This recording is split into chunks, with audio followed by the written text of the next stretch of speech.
Ya, jadi kisruh ini mulai rame berawal adanya band anima baru yang digagasi oleh salah satu basisnya mengganti vokalisnya, drummer, dan personel lainnya.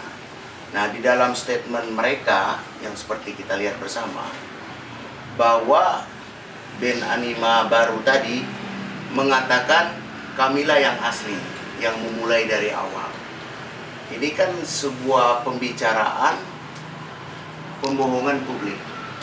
Kalau kita berbicara palsu, palsu itu kan bahasa yang tidak pernah tunggal. Satu contoh, ada uang palsu, tentu ada uang asli kan.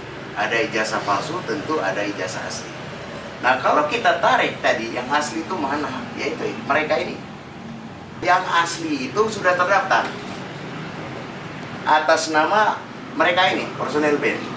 Berdasarkan peraturan merek, yaitu Undang-Undang Nomor 20 Tahun 2016 tentang merek dan indikasi geografis. Undang-undang ini menganut azas first to file, artinya siapa yang dulu mendaftarkan, maka dialah pemiliknya. Nah, kebetulan ini sudah terdaftar duluan, dialah pemiliknya. Nah, bagaimana dengan yang kedua ini? Apakah ini bisa keluar juga atau tidak? Kalau kita berpedoman kepada pasal 20 dan 21, ada faktor-faktor merek yang tidak bisa didaftarkan dan akan ditolak pendaftarannya. Pertama, apabila merek itu diajukan oleh orang beritikat tidak baik, itu kata pasal yang tersebut tadi. Kedua, apabila memiliki persamaan pada keseluruhan dengan merek terdaftar atau memiliki persamaan pada pokok. Nah, mengacu ke undang-undang merek, jika merek itu sudah terdaftar, maka pemilik merek ini, kebetulan nama bertiga ini didaftarkannya, berhak untuk melarang. Nah, kalau kita berpedoman kepada pelanggaran hukum, tentu di dalam hal ini ada konsekuensi hukum.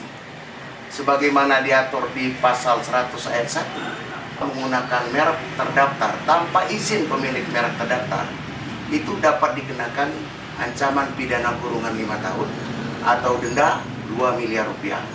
Demikian juga pada pasal 100 ayat 2, menggunakan merek yang sama pada pokoknya saja, maka itu dapat diancam dengan ancaman pidana kurungan 4 tahun dan denda 2 miliar rupiah.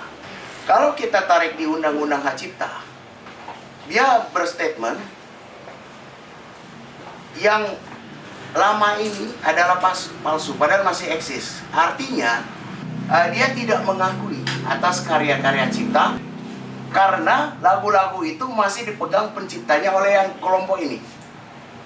Nah, itu kan dapat dimungkinkan apabila dibuktikan hak ekonomi ini tidak jatuh kepada pencipta aslinya, itu juga bisa disangkakan pidana tentang pelanggaran hak ekonomi.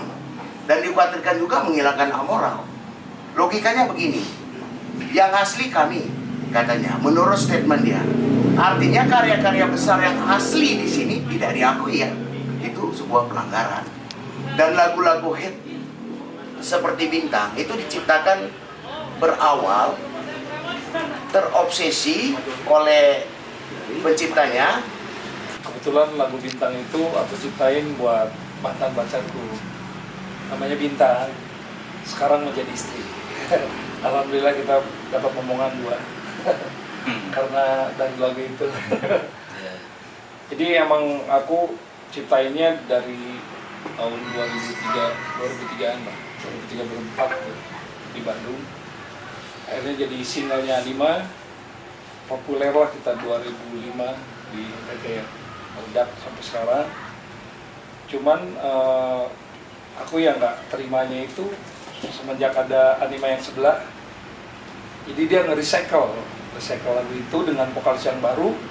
Aku bilang sama istri, karena istri sampai detik ini tuh manajer personalku kayak gitu. Aku bilang, kok ini bisa ya gitu, karena aku selalu menghargai vokalis original.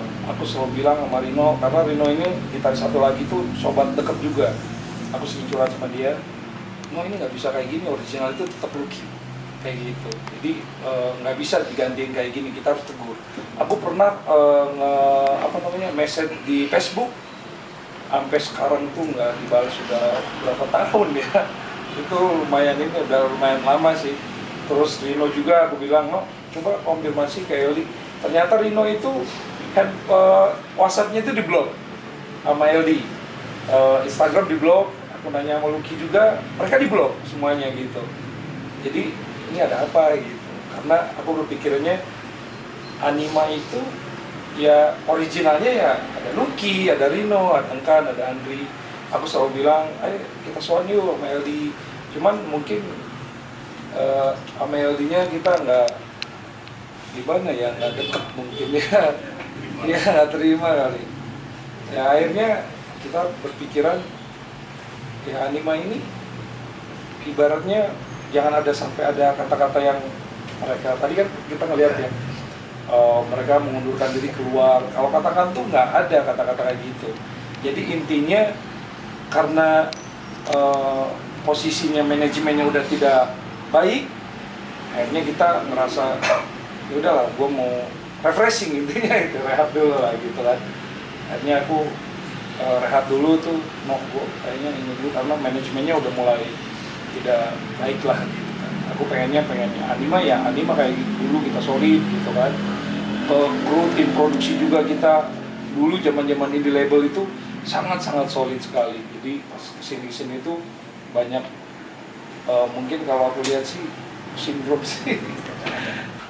Kalau untuk yang recycle lagu Anima itu yang dibawain sama vokalis yang LD itu yang pasti nggak ada konfirmasi, karena di situ tuh ada rekamannya, ada yang full band sama akustik ya. Dan aku sebenarnya nggak merasa nggak baik lah gitu, maksudnya kok nggak bilang gitu. Ada beberapa mereka perform bawain lagu bintang gitu. Jadi benar kata lawyer kita, jadi mereka mengambil hak ekonomi dari kita sendiri gitu. Berarti royalti nggak dapat? Kalau royalti sebenarnya itu kan di publisher label. Izin tapi nggak ada ya. Izin nggak ada. Harapan saya ke depan hasil kesepakatan bersama untuk segera mengklarifikasi atau datang ke kantor kita.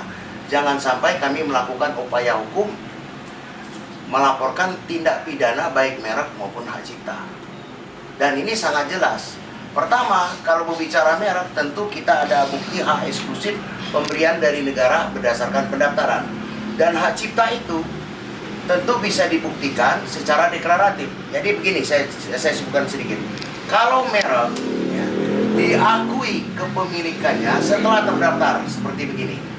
Sementara hak cipta itu adalah hak eksklusif yang timbul secara otomatis berdasarkan prinsip deklaratif. Akan dilihat siapa yang mendeklarasikan pertama. Tentu yang ini. Nah, kalau kita berbicara dua alat bukti untuk memenuhi unsur pidana, ini udah kebanyakan. Makanya lebih baik musyawarah mufakat sebelum upaya hukum ini terjadi. Iya. Gitu. Dan bagaimana kronologis Anima Band ini sampai terjadi begini atau kapan ini mulai terbentuk, silakan tanyakan ke vokalis dan musisinya. Ya, kalau dari Animanya sendiri sebenarnya di tahun 2012 itu saudara LD ini sudah membuat apa ya bahasanya nuansa yang kurang sehat di dalam band ini. Jadi sudah membuat apa namanya istilahnya tuh nuansa lain yang berbeda dari visi misi awal Anima terbentuk. Jadi beliau juga memasukkan personil baru, ada yang seperti vokalis kita ini sebenarnya tanpa konfirmasi langsung diganti. Jadi artinya secara hukum pun kami bertiga tidak pernah mengundurkan diri atau keluar dari band Anima itu. Jadi mungkin bisa-bisanya LD aja gitu. Tapi pertanggungjawaban kami terhadap penggemar kan memang besar, karena Anima Band ini memang band yang kami pupuk dari awal fondasinya dulu sampai sekarang dikenal sama masyarakat gitu. Jadi sebenarnya asli atau palsunya itu sebenarnya masyarakat pun sebenarnya udah tahu tuh, tapi kenapa tidak harus ada kata-kata itu keluar dari mulutnya LD gitu. Artinya aslinya palsu kenapa gitu. Karena kami pribadi pun tadi beranjak dari pertemanan tadi, kami tidak pernah memungkiri bahwa LD adalah bass anima, silakan. Andri adalah drum anima, silakan. Lucky vokalisnya, Engkan, saya gitarisnya, silakan. Tidak ada pernah ngejudge itu, oh dia bukan, enggak gitu. Tapi kok beliau kitanya begitu gitu. Kok sudah membuat statement di mana-mana bahwa ini palsu, ini asli gitu. Sementara langkah hukum sebagai warga negara yang baik, kami mendaftarkan hak merek itu ke Dirjen Kekayaan Intelektual. Nah, sesudah itu baru dia mendaftarkan lagi. Nah, ini ada apa gitu kan. Jadi kenapa, dan sepanjang pengetahuan kami pun saudara LD ini tetap manggung memakai lagu Bintang itu tanpa ada konfirmasi dari beliau ke penciptanya gitu. Maksudnya gini, artinya kan kalau memang dia ngeband, ya ini musisi, ya bikinlah karya baru gitu. Jangan pakai originalitas kami yang kami pupuk dari dulu, yang kami fondasi dari dulu gitu. Karena buat kami nama itu sesuatu yang kami bangun bersama, sesuatu yang kami jaga, sesuatu yang kami ini dengan segenap jiwa raga lah, sebagai dulu kita ngeband bareng-bareng gitu. Kenapa kok sekarang ada statement ini asli, ini palsu? Kenapa? Ada apa? Anima itu sebenarnya adalah pemberian nama dari seorang teman, sahabat kita. Dan kami bertiga pun sudah mengkonfirmasi ke si pemberi nama itu. Dan beliau juga sudah menyerahkan hak penuhnya kepada kami, dan kami juga bikin suratnya. Untuk karena kenapa itu kami lakukan? Karena ada gonjang-ganjing seperti ini gitu. 2014 itu kan aku terakhir keluar, jadi maksudnya LD ini masukkan manajer baru, dan di dalam intern itu LD dan manajer ini bikin strategi-strategi yang visi misinya bisa merusak nama Anima itu sendiri. Nah, aku di situ dulu kurang setuju, bahkan sampai latihan nggak datang segala macam. Akhirnya pada saat itu tiba-tiba ada vokalis pengganti di dalam. Nah, dari semenjak itu dia rekrut personil baru, mulai vokalis, gitaris, drummer, semuanya. Itu udah sering saya pribadi udah sering ayolah sambung silaturahmi lagi, kita ngobrol lagi gimana baiknya. Tapi memang tanggapan dari pihak LD-nya memang mentok ya, blok nomor WhatsApp, IG, segala macam di blok semua. Jadi memang usaha itu lumayan mentok. Sebelum upaya hukum ini lebih berunci, agar segera mengklarifikasi, mencabut semua digital yang ada di platform digital. Kalau tidak, ya dengan sangat terpaksa upaya hukum akan kami jalankan.